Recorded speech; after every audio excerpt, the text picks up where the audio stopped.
Hi, everybody. Kate Langford here, Kate Langford Career Consulting. How is everyone going today? Day 24. Very exciting. Oh, I've got beeps going on emails. So tonight I'm jumping on here to talk about the world of references. So I just had a few questions in my webinar that I just had for my Career Accelerator program.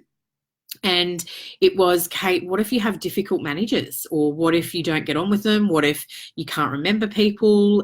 What should I do? And who do I use? So I just wanted to talk a little bit tonight about some of those options. So firstly, I would suggest, and this is just my opinion again, okay, but I would suggest always putting your references on your resume because it shows you've got nothing to hide. Number two, it always has to be someone above you. So someone who's managed you, a supervisor, it could be their supervisor, but someone in the hierarchy above you. It can't be a colleague and it can't be a friend, okay? If you've had a difficult manager, sometimes it's worth leaving it off the resume, and that's really the only time I'd condone that, because when you get to interview stage and possibly offer, they will ask for the references, and because they know, like, and trust you a bit more, then what's going to happen is they will, you're able to then say, look, you know, to be honest, the culture fit, which is why I'm here today, is really important for me in a role moving forward, and the manager and myself, you know, we did butt heads a little bit, so I'm happy to give that person or someone else.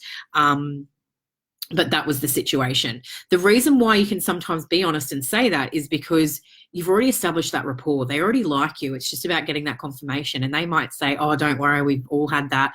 So it's not cold, it's actually warm. So you're able to have that conversation.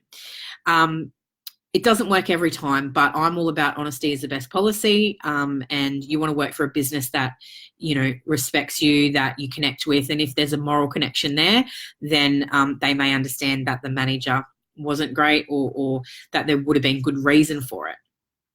So what else? If you don't have references or haven't worked for a while, then the next best thing is someone in a professional capacity. So it might be a client that you've worked with if you run your own business.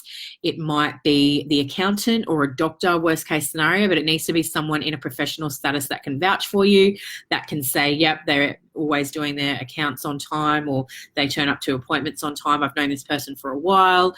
You know, someone that can vouch for you, but it can't be a personal friend or a colleague. I can't stress that enough. If they see that on your resume, they're always going to call you for more references, and 9 times out of 10, that's an extra phone call, which means that versus maybe a possible job offer. I know it sounds ridiculous, but if you've got 2 people with references and this one's saying a friend, you may just call that one first. And then they might sound good, and then you offer them, so you could miss out over something so silly. So that's the world of references. Make sure that they're on your resume and that you've spoken to them. Please speak to these people before you go in for interview and they're on your resume, or even sending out it, because the amount of people, when I used to work in recruitment and HR, that I would call and they were like, oh, really? Oh, they weren't that great. Or, oh, no, I didn't even know they were going to call me. So not a good look, guys. So please make sure you get the permission first. Always put it on your resume, unless circumstances are, you know, you haven't worked for someone for a while or there's a story behind it, then you'll put TBA. But as I said, that's last resort. And a professional capacity if you don't have references. So I hope that helps. There's a few questions that always come through with references. Again, if you need any help with the resume or some career coaching, LinkedIn profiles, my Career Accelerator program, you know, any of those things, just let us know, and interview coaching, we can help you out. Okay, so have a good night, and I will speak to you all really soon. Bye.